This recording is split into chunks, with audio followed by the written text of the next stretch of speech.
Sábado, 3 da tarde, bem-vindos ao canal Café e Teologia para o nosso estudo bíblico de todo sábado.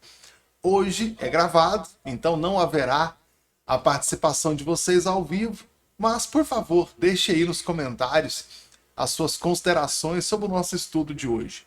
Reservei para agora estudarmos João capítulo 5, o milagre no tanque de Betesda ou de Betsaida. Os nomes são variáveis em alguns diferentes manuscritos. De qualquer forma, é aquele episódio de quando Jesus faz o milagre de um paralítico que há 38 anos estava aguardando o movimento das águas para uma cura miraculosa que acontecia de vez em quando lá nesse tanque. Então, muita gente conhece essa história. Vamos analisar o texto e ver o que nós podemos aprender com isso.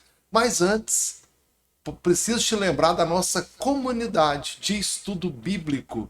É o segundo link na descrição desse vídeo.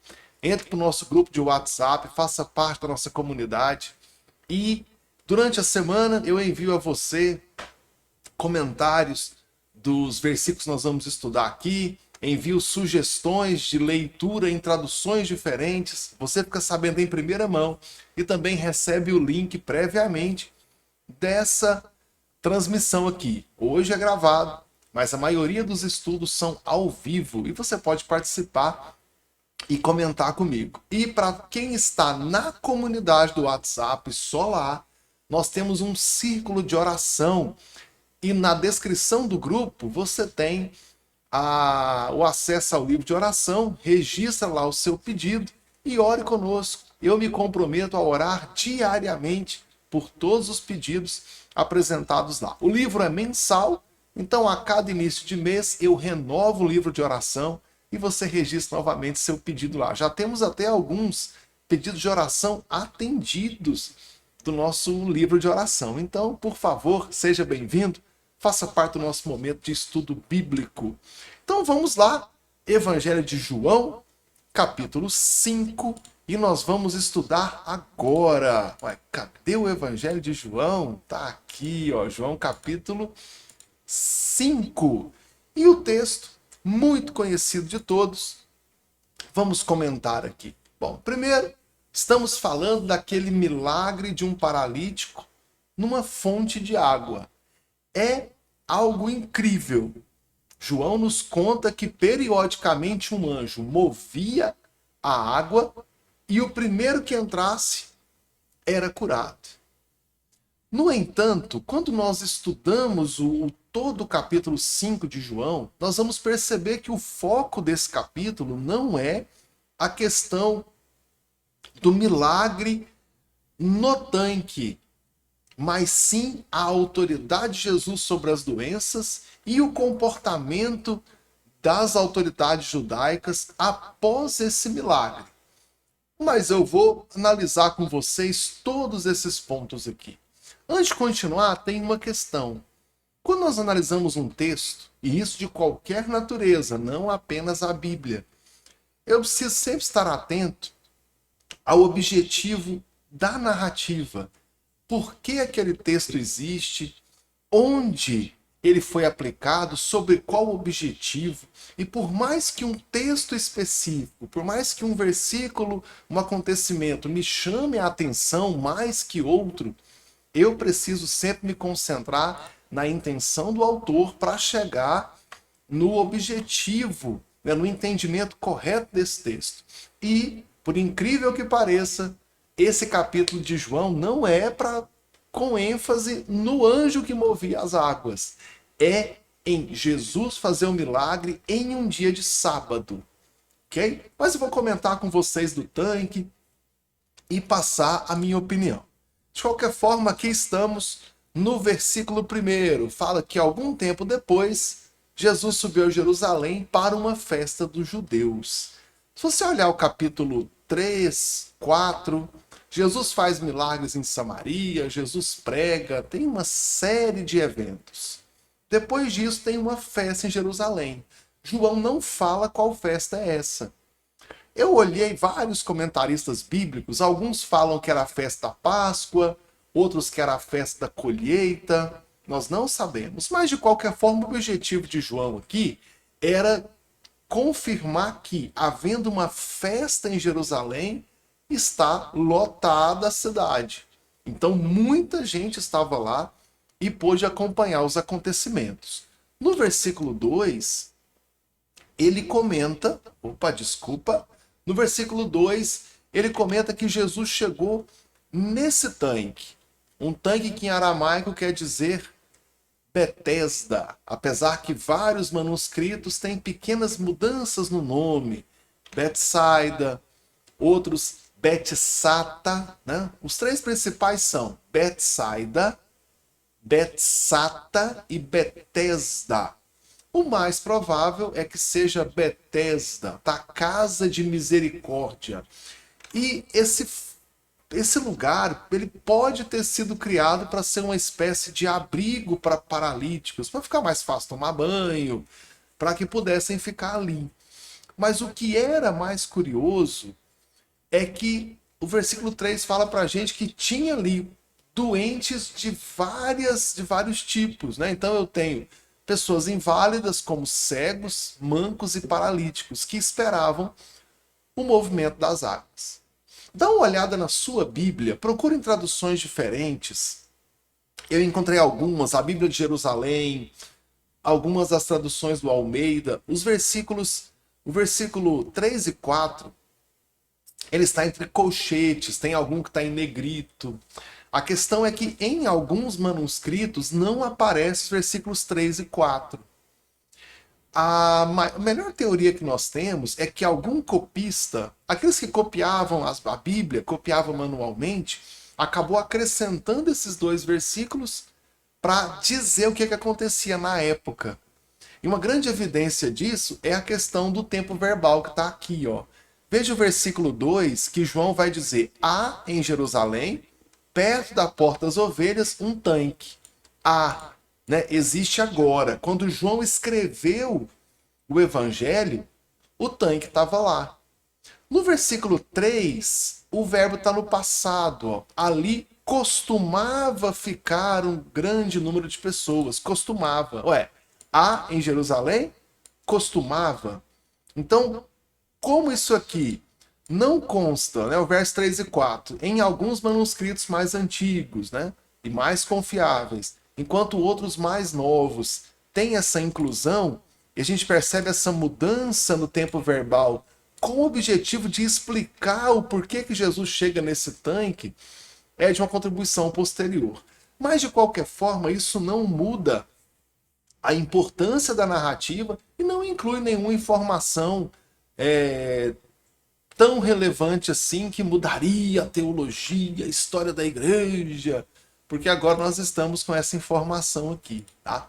Não se preocupem com isso. De qualquer forma, no versículo 5, ele começa a falar de um paralítico que estava lá e há 38 anos que ele estava lá. Então Jesus vai até ele, tá? E pergunta se ele quer ser curado. Nos versículos 6 e 7, né, que nós estamos perguntando aqui, no 7, ele vai explicar para Jesus que ele não consegue chegar até a água, porque sempre que ele tenta ir, outro vai e chega na frente dele. Vamos lembrar que aqui fala de cego, fala de manco e de paralítico. Gente, o cego anda normalmente, a não ser que ele seja cego e paralítico. O manco chega primeiro que o paralítico se arrastando. Então, para quem critica a inclusão dessa informação aqui do movimento das águas, e até tem gente que fala que era mentira, mas ele confere certinho com a resposta do paralítico no versículo 7. Aqui no 8, Jesus já responde: então pega sua maca e anda. Veja que aqui eu estou dizendo para vocês que eu tenho um homem aqui há 38 anos aguardando o milagre que acontecia com uma certa frequência, muitos doentes reunidos ali esperando o milagre chegar, a ponto de que aquele homem não reconhece em Jesus o Salvador. Aqui não faz muito sentido, assim, Jesus fala com ele conversa como se fosse uma pessoa comum e depois recebe o milagre. Mas se você olhar com calma, no versículo 10, versículo 9, o homem ficou curado. Versículo 10.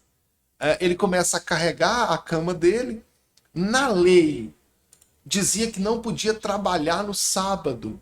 Se você olhar Neemias 13, 19, vou repetir devagar. Neemias capítulo 13, versículo 19. E Jeremias 17, 21 e 22, não podia carregar uma maca, não podia carregar peso nenhum, a não ser que fosse para carregar um doente, pelo motivo da doença. Mas quando esse homem aqui está curado e ele carrega a própria maca, ele está desrespeitando a lei do sábado. Aí o versículo 10 vai dizer, não é permitido carregar a maca. Né? Versículo 10. Mas olha a resposta linda do 11. O homem que me curou me disse, pega sua maca e anda. Gente, se alguém me cura depois de 38 anos, e esse alguém fala, pode quebrar a lei do sábado, é claro que esse homem é maior do que o sábado.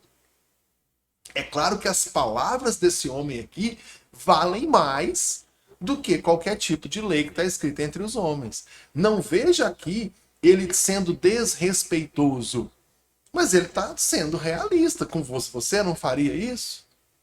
Versículo 2. Quem é esse homem que lhe manda pegar a maca? Versículo 3. Não faço ideia. Ó. E Jesus sumiu no meio da multidão. Continuando o capítulo, eu tenho pessoas preocupadas em quem é que tinha curado no sábado. Olha só, verso 14. Mais tarde Jesus o encontrou no templo e disse, olha, você está curado. Não volte a pecar para que pior não aconteça. Lembra do que Jesus fala para aquela mulher pega em adultério? Nem eu te... Cadê os teus acusadores? Ah, foram embora. Nem eu te condeno. Agora vá e não peques mais. E Jesus fala para o paralítico a mesma coisa. Não volte a pecar. Vá e não peques mais. E acabou que esse homem foi contar para os judeus que Jesus tinha curado ele. E agora, ao longo do capítulo, vocês vão perceber isso, eles vão procurar uma causa contra Jesus. Sabe o que é incrível aqui? Eu tenho um homem que, devido ao tempo que ele estava lá como paralítico, todo mundo da região certamente conhecia. Ele é curado. Ninguém se preocupa em ficar feliz por ele ter sido curado no sábado. Ninguém está preocupado em ter uma palavra amiga para ele. Ninguém vê com bons olhos a cura, mas eles começam a procurar quem é que tinha curado, por que que tinha curado, que história é essa, por que que ele está desrespeitando a lei do sábado. Gente, para fazer o bem. Aí quando Jesus começa a atacar as autoridades judaicas e atacar os fariseus, muita gente não entende, mas veja só, o que é melhor no sábado? Será que eu não posso fazer o bem no sábado? Será que o próprio Cristo não pode curar no sábado? E é isso o que o capítulo 5 de João está aqui destacando para a gente. E a minha ênfase para vocês agora no versículo 11. O homem que me curou me disse, pega a sua maca e anda. Quem é esse homem? Não faço ideia, versículo 13. Mas seja quem for, é alguém que me curou. E imediatamente, volta aqui no versículo, leia com calma quando acabar esse vídeo. Imediatamente o homem foi curado, versículo 9, pegou a maca e começou a andar. E isso aconteceu no sábado. Veja que João não está preocupado com o sábado. Ele está preocupado em falar que ele foi curado imediatamente, que ele pegou a maca e ele saiu andando. E, inclusive, era sábado. Mas a importância que era, onde é que está o milagre. E o que as pessoas vão começar a fazer aqui? Procurar uma causa com Jesus. Leiam com calma esse capítulo aqui, vocês vão chegar lá. E Jesus disse, meu pai continua trabalhando até hoje. E eu estou trabalhando também. Agora, por causa disso, vão matar Jesus. Jesus começa a ser perseguido.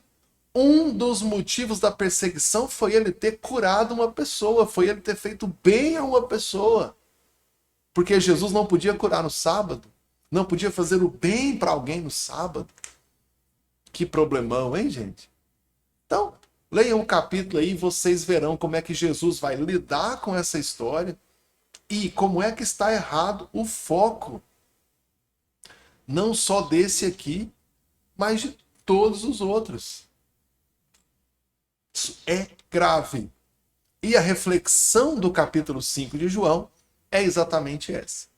Tá? Para a gente fechar o raciocínio, tá? O foco da narrativa é deixar claro a autoridade de Jesus. Ok? A autoridade de Jesus sobre as circunstâncias.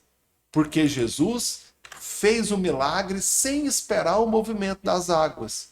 Jesus poderia estender a mão para a água ia agitar e ele fazia o paralítico entrar. Mas ele nem isso usa. Jesus está acima da circunstância. Jesus está acima da doença em si. Eu tenho vários doentes lá e Jesus cura aquele. Por que cura só aquele? Talvez porque ele seria o pior caso de todos. Os demais poderiam esperar o movimento das águas e receber o milagre. Ou talvez naquele havia fé. Ou Senhor Jesus sendo Deus, ele cura quem ele quer, na hora que ele quer. Cabe a mim aceitar isso. E ponto final. Outro foco desse capítulo é ensinar que Jesus é superior à lei, inclusive à lei do sábado. Jesus não veio para desrespeitar a lei, mas ele é maior que a lei. E Jesus curou no sábado, mandou o homem carregar a maca no sábado. Ainda de acordo com a rigidez do que poderia ser a guarda da lei, inclusive aos olhos de um fariseu, eu acredito que vale a pena aceitar essa lei ser quebrada em nome do benefício que aquele homem recebeu. Ou não. E eu tenho, acima de tudo, uma aula sobre o amor de Jesus. Nota que não é aquele homem que chama por Jesus. Jesus vai até ele. Ele sequer tem fé. Ele nem conhece Jesus. Mas Jesus dá um milagre para ele. Ele nem tem fé. Olha para o texto de novo, para o capítulo 5. Você quer ser curado? Ah, mas eu não consigo entrar no tanque, outro vai na minha frente, eu estou aqui há 38 anos. Então tá bom, seja curado. E a iniciativa foi de Jesus o tempo todo. A iniciativa de ir até o tanque, de chegar até aquele homem, de conversar com ele, de se compadecer dele, de fazer o milagre, de voltar lá e dizer, agora não peque mais. Toda a iniciativa de Jesus. E Jesus não está preocupado com a religiosidade daqueles judeus. Bom? Mas eu sei que todos vocês estão me aguardando até agora para entender a história do tanque, se o tanque existe, o tanque não existe, meu Deus do céu. Bom, o que eu penso? Eu acredito na inerrância e na infalibilidade da Sagrada Escritura. O que Deus deixou para nós registrado aqui é a verdade. Se a Bíblia fala, eu acredito. Ah, mas o versículo 3 e 4, que fala do movimento das águas, que explica, ele foi uma inclusão posterior, possivelmente foi. Ok, mas mesmo sem o verso 3 e 4, eu tenho aqui o versículo 7 do paralítico dizendo, Senhor, não tem ninguém que me ajude a entrar no tanque quando a água é agitada. Enquanto eu tento entrar, outro chega antes de mim.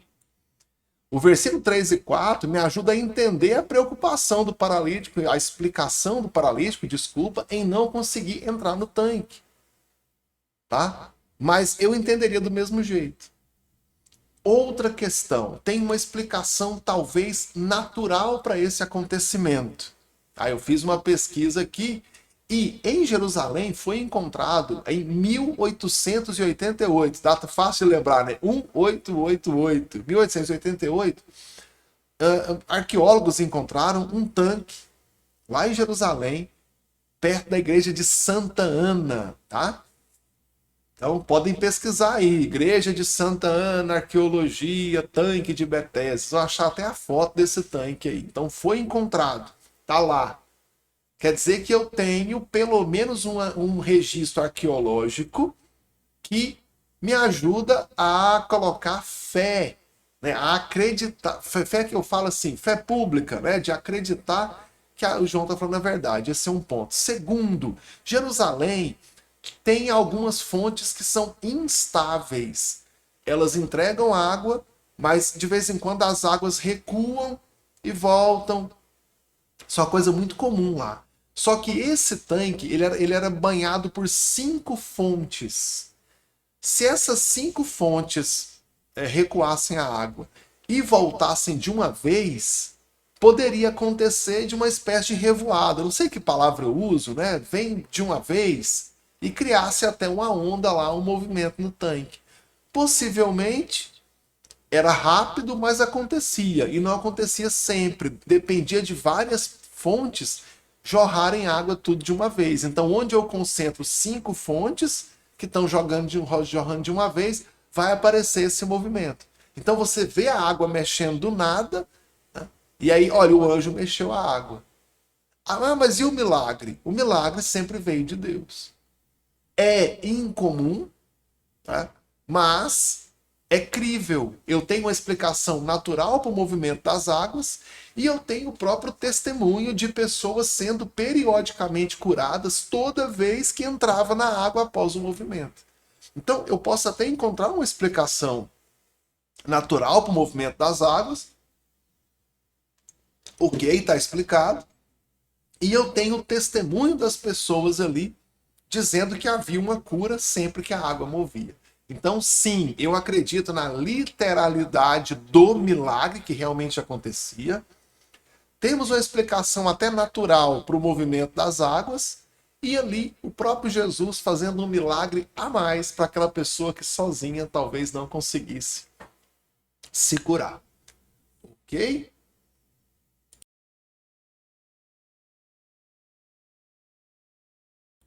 Desculpa, gente, engasguei e coloquei no mudo.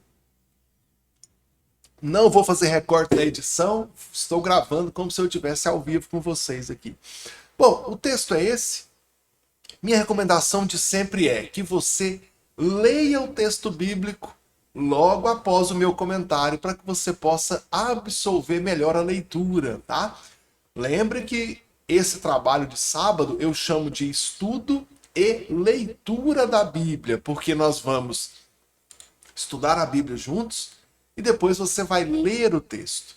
Até por isso, meu comentário aqui, ele é o mais literal e simples possível e sempre focado no capítulo inteiro, no texto inteiro que eu estou. Muitas vezes é parte de um capítulo, como eu fiz aqui, mas sempre pensando na lógica da narrativa, para que você possa ler a Bíblia e entender um pouco mais. Ok? Hoje foi João capítulo 5 e esse milagre no tanque de Betesda. E aqui eu vou ficar com Betesda porque eu acho que é o mais provável. Mas se alguém quiser chamar de Betsaida, Betsata, são variações que realmente tem entre os manuscritos. Bom, se você gosta de teologia, eu quero te apresentar a minha escola. A escola é Celsus de Teologia.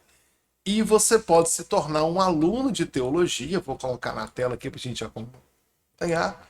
Estudando todas as matérias da graduação em teologia. Tá aqui, ó, Escola Celsus de Teologia. O link é o primeiro link na descrição desse vídeo, tá? Ele já vem direto para essa tela aqui, ó, da Escola Celsus. Eu estou estudando com vocês todas as matérias da graduação em teologia, com aula toda sexta-feira, sempre às 8 da noite, das 8 às 9 da noite.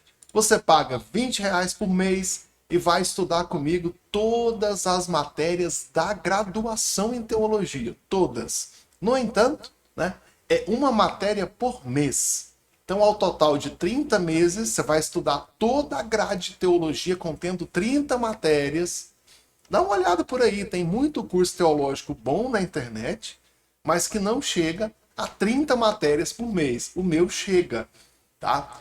E nós temos uma matéria da grade curricular de teologia e um livro da Bíblia por mês. Então, estudando comigo, ao final do curso, você estudou todos os livros da Bíblia e estudou todas as matérias da grade de teologia. Ao final, eu tenho um modelo de certificado de conclusão de curso de bacharel livre em teologia, emitido pela Escola Celsus de Teologia.